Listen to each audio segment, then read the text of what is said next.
ప్రజల చేత ప్రజల కోసం ఎన్నుకొనబడేదే ప్రభుత్వం.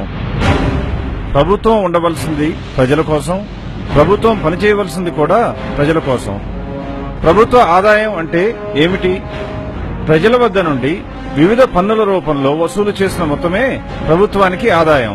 ఆ ఆదాయాన్ని ప్రజల సంక్షేమం కోసం ఖర్చు పెట్టడమే ప్రభుత్వ ధ్యేయం మరియు లక్ష్యం. ప్రభుత్వ ఆదాయం ఏ రూపాల్లో వస్తుందో, అది ఎంతవరకు ప్రజలకు చేరుతుందో అనే విషయాలను తెలుసుకోవటానికి మీరు టీ తాగేంత సమయం కేటాయిస్తే చాలు. అగ్గిపెట్టె ధర 50 పైసలు. అందులో ప్రభుత్వానికి పన్ను రూపంలో చేరుతున్నది 20%, అంటే 10 పైసలు అన్నమాట. టూత్ పేస్ట్ ధర 35 రూపాయలు. అందులో ప్రభుత్వానికి పన్ను రూపంలో చెందుతున్నది దాదాపుగా 20%, అంటే 7 రూపాయలతో సమానం.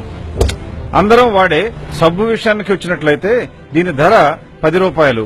ఇందులో పన్ను శాతం 20%గా ఉంటుంది, అంటే 2 రూపాయలు ప్రభుత్వానికి పన్ను రూపంలో చేరుతుందన్నమాట. వంట నూనె విషయానికి వచ్చినట్లయితే లీటరు ధర 60 రూపాయలుగా ఉంది. అందులో పన్ను రూపంలో ప్రభుత్వానికి చేరుతున్నది 20%, అనగా దాదాపు 12 రూపాయలు. ఆదివారం ఆహ్లాదంగా గడపటానికి బయటకు వెళ్తే మీ మీద విధించేటువంటి వినోద పన్ను దాదాపుగా 70%, అంటే 100 రూపాయలు సినిమా టికెట్కు ఖర్చు చేసినట్లయితే అందులో దాదాపుగా 70 రూపాయలు ప్రభుత్వానికి పన్ను రూపంలో చేరుతుంది. మనం ఉదయం నిద్రలేచిన దగ్గర నుండి రాత్రి నిద్రపోయే వరకు వాడే ప్రతి వస్తువుపై పన్ను, చేసే ప్రతి పనిపై పన్ను, చివరకు మీరు వాడే సహజ వనరులపై కూడా పన్ను విధిస్తూ ఉంటుంది ప్రభుత్వం. ఇన్ని రూపాల్లో ప్రభుత్వం వసూలు చేస్తున్నటువంటి పన్నుల మొత్తం సంవత్సరానికి దాదాపుగా 50 లక్షల కోట్ల రూపాయలు. ఈ మొత్తం ప్రజలకే చెందినటువంటి ప్రజాధనం. సరైన ప్రజాస్వామ్యంలో ఈ మొత్తాన్ని ప్రజలపైన, ప్రజల కొరకు ప్రభుత్వం ఖర్చు చేయవలసి ఉంటుంది. కానీ ప్రభుత్వం లెక్కల ప్రకారం ప్రస్తుతం పెట్టే ఖర్చు వివరాలు ఒక్కసారి తెలుసుకున్నట్లయితే ప్రభుత్వానికి ఏర్పడుతున్న ఆదాయం 50 లక్షల కోట్ల రూపాయలు. అందులో ప్రభుత్వం ఆస్తుల ఏర్పాటు లేదా వనరుల ఏర్పాటుకై ఖర్చు చేస్తున్న మొత్తం 43,60,000 కోట్ల రూపాయలు. ప్రజల సంక్షేమం కోసం ఖర్చు చేస్తున్నది 10 లక్షల కోట్ల రూపాయలు. అంటే ప్రభుత్వ లెక్కల ప్రకారం లోటు 3,60,000 కోట్లుగా ఉంటుంది. ప్రభుత్వం నష్టాలను భరించి కూడా లోటు బడ్జెట్ తో ప్రజల సంక్షేమం కొరకు ఎంతో పాటుపడుతున్నట్లుగా చెప్తూ ఉంది. అంటే ప్రభుత్వ లెక్కల ప్రకారం ఒక్కొక్క సంవత్సరానికి సగటున ప్రతి భారతీయ పౌరుడిపై ప్రభుత్వం ఖర్చు చేస్తున్నటువంటి మొత్తం 10,000 రూపాయలు.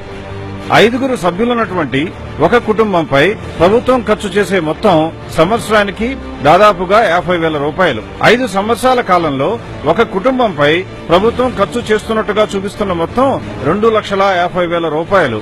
అంటే ప్రతి కుటుంబంపై సగటున నెలకు ఖర్చు చేస్తున్న మొత్తం 4,000 రూపాయలన్నమాట. ఇదే నిజమైతే తాగే నీటికి కొదవ ఉండదు. పౌష్టికాహారం అందరికీ చేరుతుంది. అందుబాటులో అందరికీ మెరుగైన ఉచిత విద్య, అధునాతన సౌకర్యాలున్న హాస్పిటల్స్ లో ఆరోగ్య పరీక్షలు, నిరంతర విద్యుత్ సౌకర్యం, శుభ్రమైన రోడ్లు, మెరుగైన డ్రైనేజ్ వ్యవస్థ. వాస్తవ పరిస్థితి ఇలాగే ఉందా? నీళ్లు రాని కుళాయిలు, పౌష్టికాహారం లేక ఇబ్బంది పడుతున్న ప్రజలు, చాలీ చాలని బట్టలతో అరాకొరా స్కూళ్లకు వెళ్తున్న పిల్లలు, రవాణా సౌకర్యం లేక అల్లాడుతున్న ప్రజలు, అస్తవ్యస్తమైన డ్రైనేజ్ వ్యవస్థ. ఎందుకు ఇలా జరుగుతోంది? దీనికి కారణం ఎవరు? సుమారు సంవత్సరానికి 10 లక్షల కోట్ల చొప్పున 5 సంవత్సరాలకు ఖర్చు అయ్యే 50 లక్షల కోట్లతో ప్రతి కుటుంబం ఎంతో మెరుగైన జీవితం గడపాలి. కానీ జరుగుతున్నది దీనికి భిన్నంగా ఉంది. దీనికి కారణం ఇన్ని లక్షల కోట్ల డబ్బు ఎక్కడికి పోతోంది? ఈ ప్రజాధనం ఎలా దుర్వినియోగం జరుగుతోంది? ఈ విషయం తెలుసుకోవాల్సిన బాధ్యత ప్రతి పౌరుడిపై ఉంది. ఇదిగో సాక్ష్యం.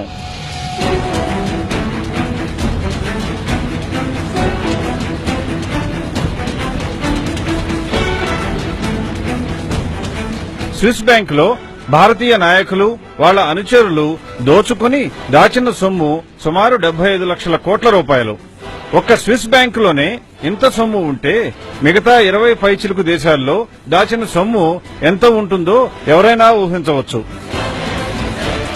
పాలించేవారు మారుతున్నా ఈ ప్రజల సొమ్ము ప్రజలకు అందుబాటులోకి రాకపోవటానికి కారణం ఎవరు? పాలకులు, వాళ్ల అనుచరులు అని ప్రత్యేకంగా చెప్పవలసిన అవసరం లేదు. మన ప్రస్తుత నాయకత్వం దోచుకుని విదేశాలలో దాచిన నల్లధనంపై సంవత్సరానికి సంపాదిస్తున్న వడ్డీ భారతీయులందరిపై ప్రభుత్వం ఖర్చుగా చూపిస్తున్న మొత్తం కన్నా ఎంతో ఎక్కువ. భారతదేశం బేదదేశం కావటానికి కారణం ఈ నాయకత్వం. ఇకనైనా మేల్కొనండి. ఒక్క నోటు కోసం ఆశపడి మీకు చెందవలసిన 2,50,000 రూపాయల సంక్షేమ నిధిని అవినీతి పరులకు ధారాదత్తం చేయటం ఎంతవరకు సమంజసం? రండి, కదలి రండి, కళ్లు తెరవండి. ఈ అవినీతి రాజకీయాలకు పాతరేద్దాం, కొత్త